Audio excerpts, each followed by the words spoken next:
and I was told people are paying 40 or 50 bucks a month for TubeBuddy, and they're just using the A/B testing tool. And I was like, bro, I could build that shit in 30 days. Like, I could just charge $20 a month for it. That's free. In today's episode, we talked to Rox, who's the brains behind thumbnailtest.com, the tool that's changing the game in A/B testing for YouTube thumbnails. In just 30 days, he turned a cool idea into a huge success, but that's not all.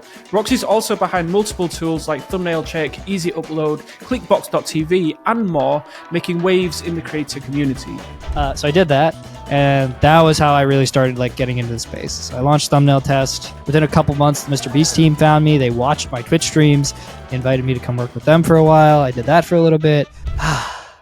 And when you try and like grow, my thoughts were just so limited because I was always somehow like boxed in with what exists today. And that was like the big reason why I was going to sell. Like, it wasn't a money thing. So the question being like, will I stay in the thumbnail test community? I don't know, but I feel like in my soul I shouldn't. If I stay around, it's going to kind of cause the same problems that I just sold an entire business to get away from. Maybe to reel back a little bit, because we dove right into it, right? Like, can you maybe go briefly over how you got into, like, there's one way of getting into like development, but how in like the creator space and selling tools for creators and to creators? Yeah. So to start from the beginning, I was born in New York. No. Software was easy, right? Software, I went to a pretty good school growing up. I grew up in like a pretty nice area. My family lived near good public schools. So I started programming when I was like 14 in school, and I took like programming classes in school, and then I went on to college and I studied video games and computer science, and a real degree. Not to say I just played League all day and then that was a degree. But video game development is my actual degree title. So I've been programming forever. I worked for Facebook as an intern. I worked for Microsoft as an intern. I worked for like the TurboTax guys as an intern, a bunch of people. So I went through like the whole kind of like classic software upbringing these days. And then I started doing startups because I'd already been through like the big companies. So I started doing like restaurant tech. I did that for like 2.5, 3 years, got absolutely nowhere with it, got depressed, found the like digital nomad community on Twitter, and I met Peter Levels, if you've ever heard of him. Very well known on that side of the world, maybe not so well known on the YouTube side of the world, but big indie hacker, nomad guy. And he basically said, move to Thailand, start your own like solo business and, you know, live the dream. So I moved to Thailand. I was like, all right, screw it. Sold all my shit, bought a nice laptop, moved to Thailand, and I had started Twitch streaming myself coding because it was like mid-pandemic, and I was really struggling to stay productive at home. So I was like, I'm going to live stream my fucking laptop screen, and I'm going to show people me coding, and it's going to keep me productive. Pete's biggest like business advice was like, build for your own problems. So at this point, the only unique thing about me as a human, in my opinion, was, okay, I guess I'm a Twitch streamer, so that's something. And I had some small following there. So I was like, all right, I'll build tools for Twitch streamers. So I built my first tool, which was clipbot.tv, which was like turning Twitch clips into like YouTube shorts and TikToks, and it did all the editing for you, and it automatically uploaded it, and it was all these things, and it was okay. And then I realized Twitch streamers don't really have that much money. So it's really hard to sell to them. And then I started getting introduced to kind of like the YouTube space. I started dating a YouTuber, as you know. And she kind of introduced me to a little bit more of that side of the world. I got introduced to like the P2IA guys, the Creator Now guys. I tried to build some stuff with them. And eventually I was shown TubeBuddy, and I was told, people are paying 40 or 50 bucks a month for TubeBuddy, and they're just using the A/B testing tool. And that the other 19 tools are just not really getting used most of the time. And I was like, bro, I could build that shit in 30 days. Like, I could just charge $20 a month for it. That's free. What? So I did that. And that was how I really started like getting into the space. So I launched Thumbnail Test. I like sent it out to some of my Twitch streamer friends who also had YouTube channels. I started cold DMing YouTubers. Within a couple months, the Mr.Beast team found me. They watched my Twitch streams. They invited me to come work with them for a while. I did that for a little bit. Decided to stick with my solo stuff. It's just history from there. I mean, it was mostly just more of the same, doubling down, trying different things, getting creative. And then ultimately coming to the conclusions I mentioned earlier of, you know, realizing creator tools, it doesn't go forever. And I probably don't want it to be my number one thing, but you know, it's brought me hilarious opportunity. So a very odd way to get into the space, but that is how I landed there. That's so cool though. All right. And are you gonna be still involved with thumbnail test at all, like the Discord channel and stuff, or is that all like you're just gonna take that all off? Probably not. Like, I might still be in the community. The tough thing for me is, and I don't know if you guys have ever experienced this, not to get hilariously deep, literally 18 seconds into a podcast, but, sometimes you work on something for so long, it becomes your whole life. And that's not inherently an issue, but you realize it's really hard to think of a life that is not that. And when you try and like grow, or you try and ask yourself the question of what's next, it's almost a ball and chain that holds you back from even thinking in that way. And so what I found is like thumbnail test was really great. And yet every time I tried to think of like building a business that wasn't in creator economy or building even other tools or anything, like my thoughts were just so limited because I was always somehow like boxed in with what exists today. Yeah. And that was like the big reason why I was going to sell. Like it wasn't a money thing, it wasn't a particularly great moment or particularly like life-changing amount of money. But what it was a way to clear my head. So the question being like, will I stay in the thumbnail test community? I don't know, but I feel like in my soul I shouldn't, because I feel like if I stay around, it's going to kind of cause the same problems that I just sold an entire business to get away from. But also in another part of my heart, I'm like, yes, of course, I want to be right there. I want to be hanging out with everybody. I want to be, yeah, dude, I love those guys. Of course, man, of course. So it's TBD, but I hope not. For my own sake, I hope not. Yeah. It makes so much sense, though. Yeah, and I get it, because like a lot of creators suffer this as well when they start off as a creator, but then they move into monetizing their YouTube channels or their content, and then they move into the business world. But a lot of creators, and I'm victim to this as well, is they look at business from a YouTube lens. So we think about courses, we think about masterminds, when like there's so many other business models out there, but we tend to be kind of stuck in our box. And it is difficult to kind of step outside the box. And I think networking as well helps with that, in terms of like networking with businesses that are not in the creator space. So you're thinking kind of outside the box. Yeah. Yeah, dude. So you're still thinking of the creator space, or you really also just want to get out of that? So, okay, I'll clarify. Creator economy versus creator tools, right? Creator tools for me now is a side project. That's how I'm thinking about it. I don't want creator tools to be my number one thing. I am not trying to build the next TubeBuddy, because honestly, I think they're playing a tough enough game. And same with like vidIQ. I don't really feel like they're, taking off into the world. I feel like most people I talk to are kind of like, ready for something else. But I think it's just a tough space if it's all of your lunch money comes from that. But as a side project, there's a lot of like easy wins for a guy like me, because I have enough insight where I'm like, cool, I know what the next 2 YouTube tools I want to build are, and they're going to do good enough to pay a guy and for me to still make money. And then maybe I can sell that business again later. And it's like, cool, that's kind of like free for me. I can just take a little bit of the money I made, reinvest into the initial dev or do a pre-sale or something. And that's great. But like absolutely as hands-off as it can humanly be, because I don't want that to be the thing that I think about. I want it to just happen to be a thing that's going on. Now, creator economy, I'm still interested in. The big new shift I want to make is starting businesses with creators instead of for creators. So I don't want to be selling to YouTubers anymore with my big main thing. Because again, like I'm trying to open my mind to the world. Like there's productivity software I could be competing with. I could be making the next Notion. I could be making the next, calendar and all of these things that are, random stuff in the world that I could be making. And I could find a good creator who has a certain audience, and I could push it out to them, or to their audience, I should say.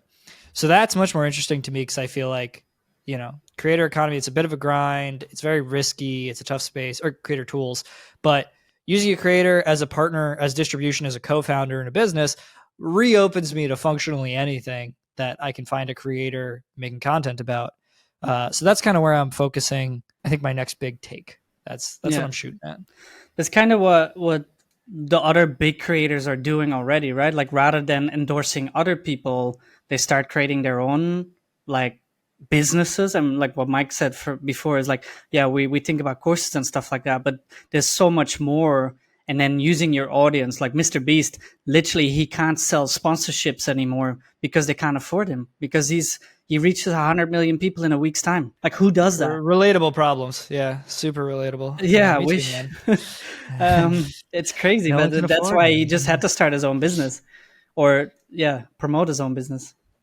Yeah, dude. I mean, I always think of it as like sponsor yourself, which is, the dream state. Like, Mark Rober videos these days usually aren't sponsored. It's just like, he just says, hey, buy Crunch Labs also. Yeah, And I then love the that. rest is just a video. And it's like, man's doing great. Man's doing amazing. And He that's, also I has think, a like, whole that's channel peak. around it. So like, Yeah, an entire extra channel. It's crazy. Yeah. So I think that's kind of like creator peak business for me. I don't know if you ever listened to, there was like some other podcast, like the $1 billion creator, and they kind of like break it down from like level 100 to like 200, 300, 400, 500. And it's like, you're making money from AdSense, and then you're making money from courses and coaching, and then you're making money from like some digital product, and then you're making money from like an actual product, and then you're making money from a product or digital product that you could get acquired, that is like separate from your brand and just so happens to use you as marketing. And so that's kind of like, that's the crazy side. Because like Feastables can't get acquired, but that doesn't matter because he's so big that just the money he makes is like incomprehensible, But something like Crunch Labs, feasibly, like it's not Mark Rober's labs, it's Crunch Labs. Like that's the kind of thing that you could actually exit if you really wanted to. And it has its own media presence. So it's really, really, really interesting. So I'm really interested in kind of getting into that side of the world. And I don't know, seeing if I can do that, but with software is really the next big question for me. I'm curious about that kind of acquisition process, because you're going through it or just kind of ending it now.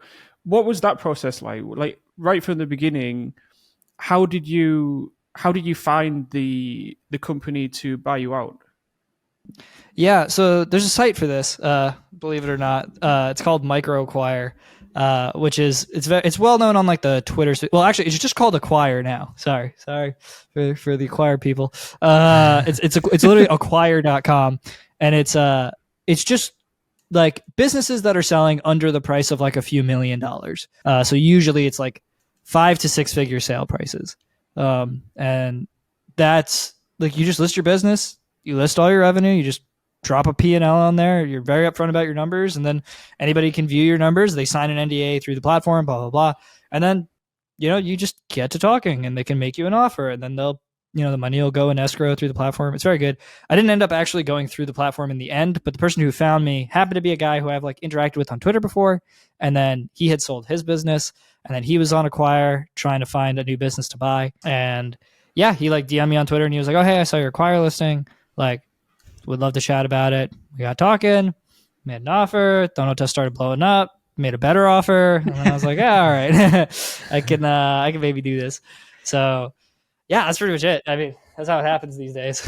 That's cool. And Acquire, do they do specific niche of businesses, or any No. digital Software, or even software, mostly. software? Okay. Actually, I think I've seen like an Instagram account be sold on there as well. So Yeah, there's probably like a good bit of, it's probably just businesses actually, because I think maybe I've also seen like Shopify stores, and I've maybe, It's very I interesting. don't think I've seen like a restaurant, but yeah.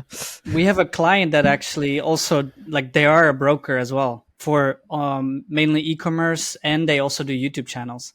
So it's interesting to see there's more platforms like that out there. There's a good number. It's M&A, man. Like, acquisitions are so complicated. I didn't realize how complicated they were until I did one. And man, the next time I start a business, dude, I'm putting everything in a box. I'm making like a special email account for everything associated with that thing. So the day I get acquired, I'm just like, cool, here's the password to everything. Here's the email for everything. Please give me the money. That's going to be the whole thing. Yeah. But that's cool, right? Like, so this was your first acquisition? Technically, no. Technically, one time I sold off a tool for like parts. That was such a terrible tool. It was like making $400 a month. Every customer was super annoying, honestly. And I sold it for like $4,000. And I was like, bro, honestly, I would pay you to take this from me. So it was nice. I paid my rent and bills for a month, So technically, legally speaking, this is my second acquisition, but yeah, I mean, it's my first real one. It's my first one with any, sizable amount that's, going to change any amount of my lifestyle in any reasonable way, That's really exciting, though. You mentioned that you were working with Mr.Beast's team. I think it's on your website that you said that you realized you had to shoot for bigger things.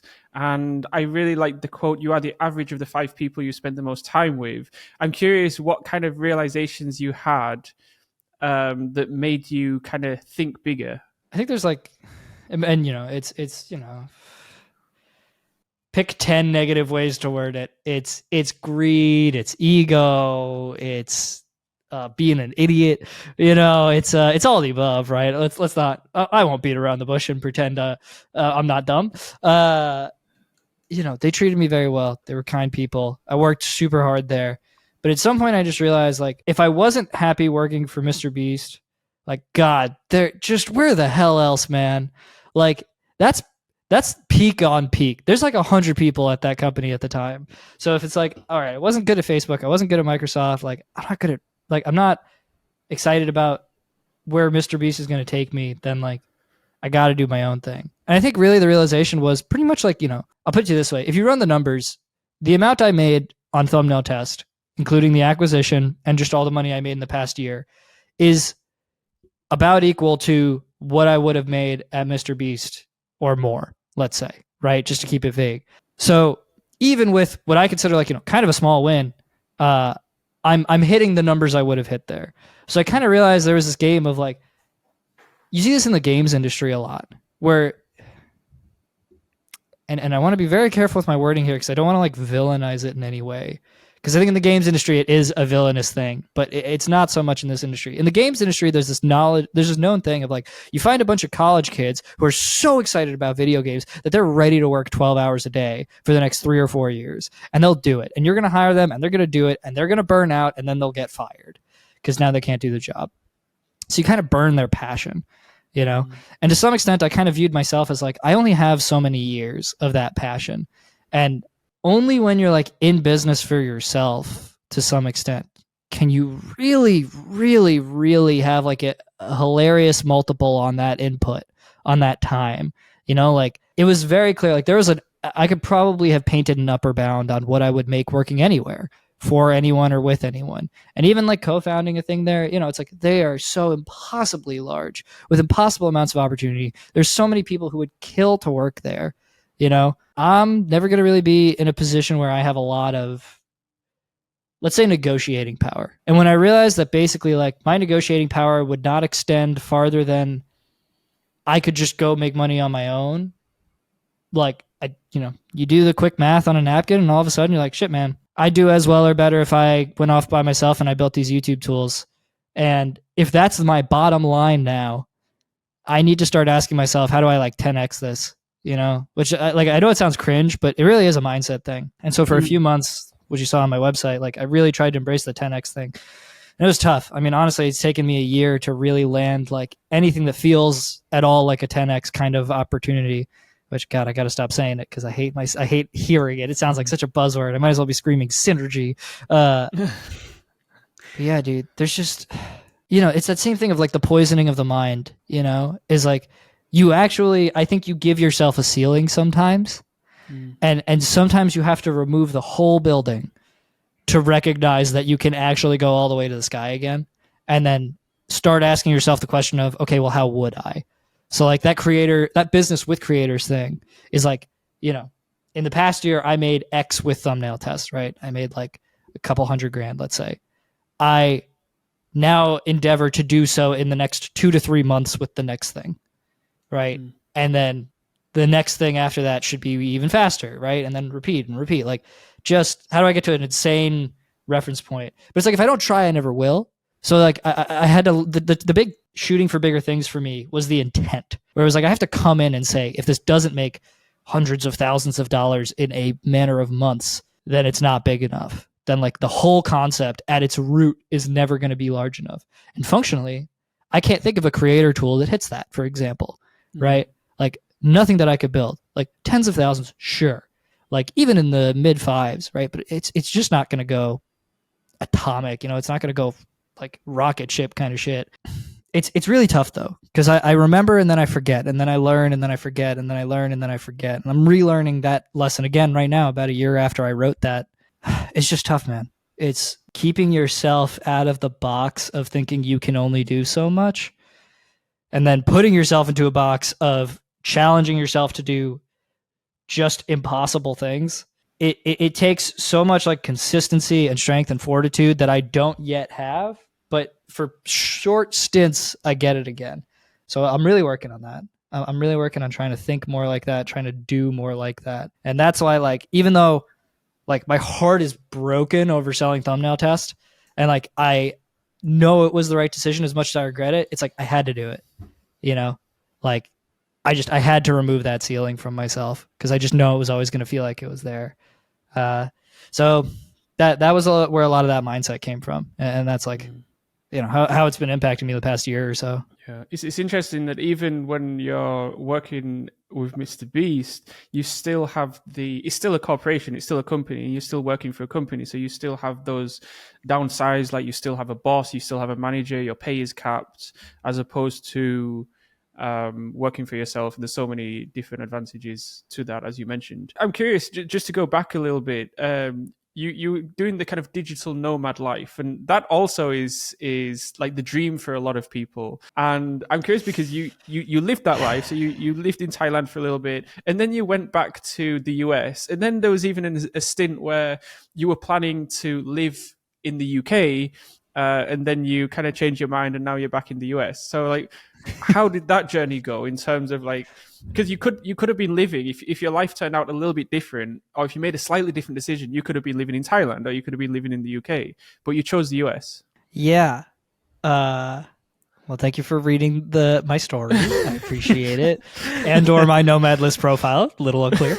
But I hope this doesn't come off egotistical, but like, incidentally, I've lived a lot of other people's dreams.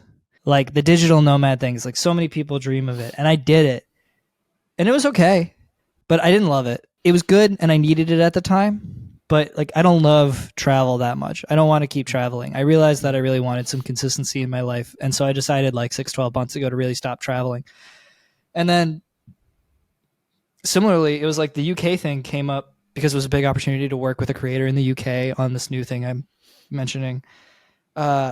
I went out there for a month. Like I lived out there for a month, and it was good as a trip. But you know, my girlfriend and I kind of realized like we're never going to set down roots. You know, like the thing that really, really, really messed with me was imagining my wedding. Like I get married in 3 years, and it's like, who are my groomsmen going to be? You know, I got buddies, I got close friends here even, but you know, you see every fucking movie, every TV show or whatever, and the groomsmen are like, it's your best friends. You hang out with them all the time.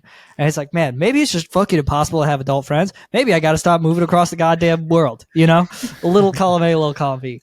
So I think my girlfriend was very much like, look, if we don't stay in San Francisco, we're going to absolutely have no shot at ever having a consistent friend group. So like, we got to find some way to put down roots, and we love San Francisco. You know, I moved all over the fucking planet, and I can tell you the only thing I give a shit about at this point is the people. And I will move anywhere for the people, and I will go anywhere for the people, because everything else filters out. Now in San Francisco, there just so happens to be a lot of dope people, which has meant a lot to me. So I'm very happy to like make this a home base. And for London, it was just that one opportunity. So I'm still going to travel back and forth to London, but at some point you gotta pick a spot, and you gotta just sit down, man. And I'm at that point, you know, like I want to get very close with the friends I have here, and I already have a bit, but I want to get very close with these friends, and I want them to be friends that I have for life, friends that I talk to often. And at this point in my life, that's not a thing just yet. Like, even though we're close, we don't talk as often as I'd like, all of these things. And I think that's only going to come if I stay. So yeah, got to calm down, you know, got to just stay in one spot for a while. But yeah, I'm going to be doing a lot of like 1 week trips to London, which is going to be from San Fran. Dang. It's an 8-hour time difference.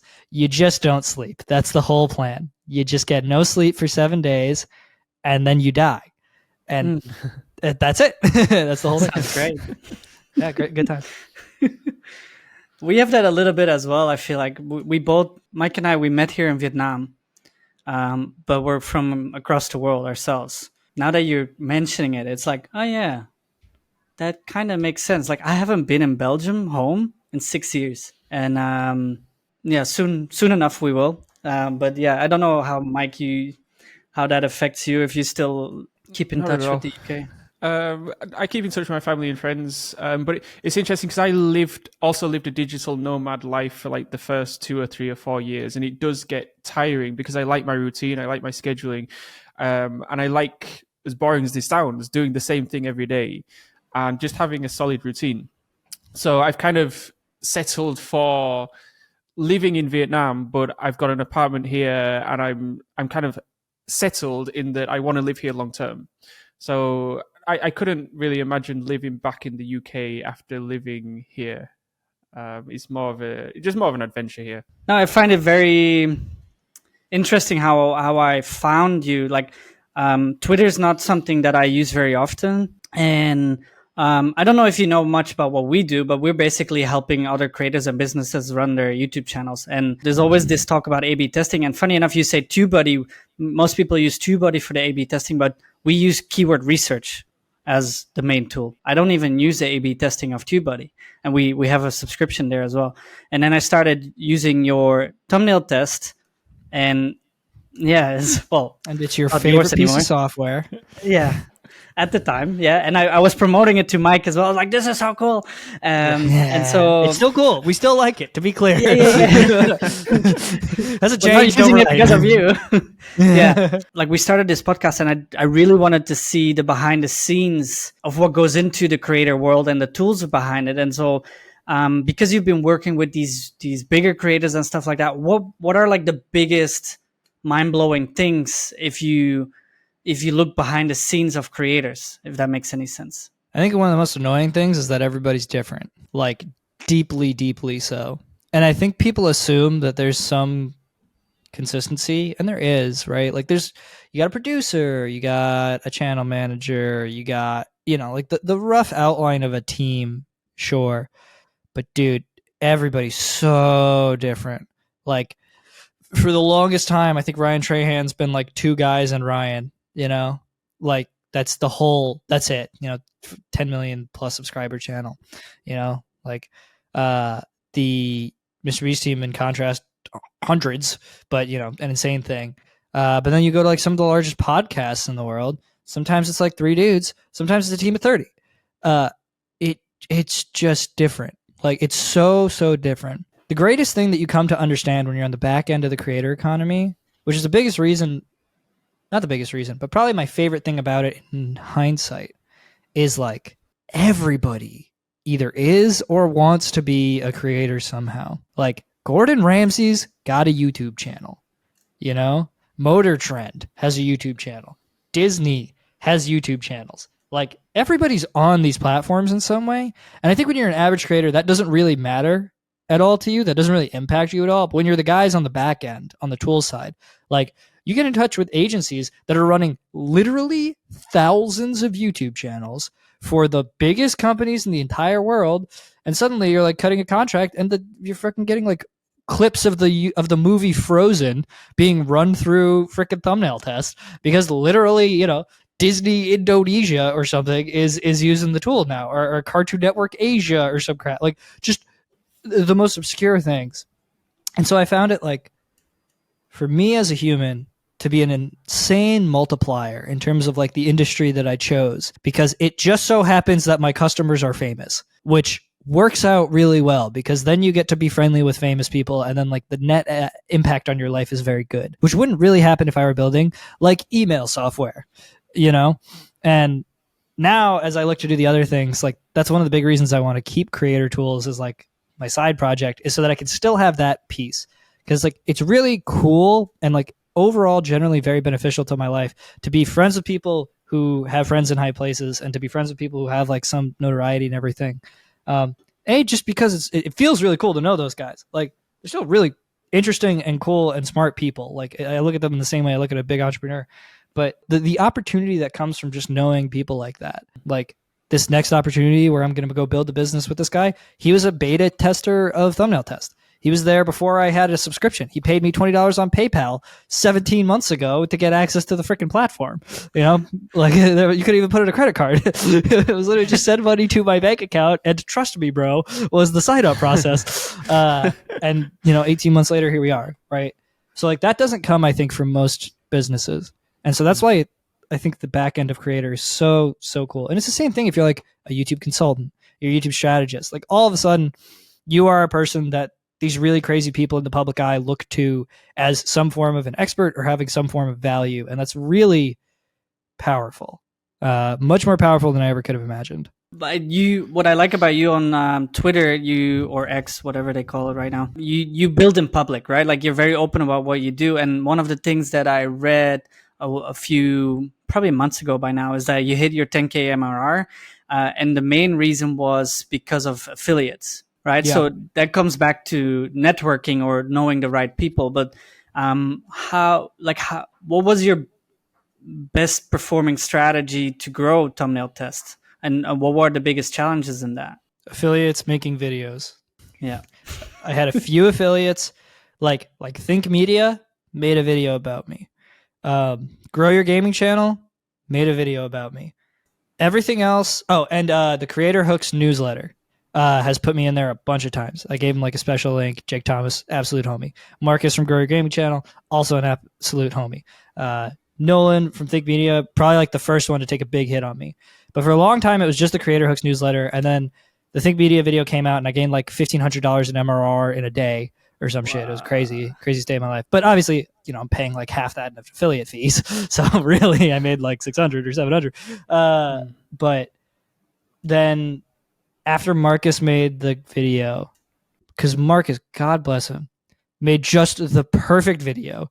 Like we talked, he sat with me on a call for like 45 minutes and he asked me every question you could possibly think of. We went so in depth and he covered like the best case for thumbnail tests, which was like backlogs, update your back catalog thumbnails. That's the best case for automation because you're not worried about like speed or this or that. You're like, cool, if it sits for a week, that's fine, right? Like all that matters is like if I get more views on my back catalog, that's infinite free money for me as far as I'm concerned, right? So he just made this perfect video. It got like 50,000, 60,000 something views.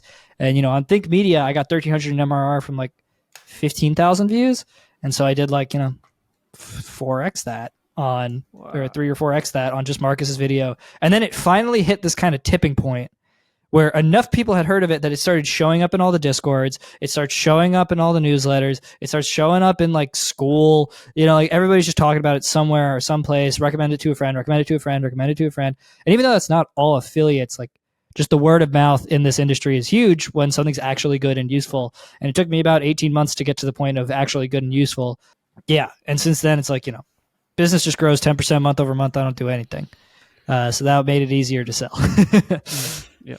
So did you reach out to the affiliate partners at the beginning, or was it kind of a relationship that you already formed beforehand? That's a good question. I think I talk to my customers whenever they reach out. Like anybody, so we have a customers Discord for Thumbnail Test, and anybody could just DM me, and they would. And some of them are annoying, some of them are great, some of them are homies. Shout out Marcus, the absolute legend.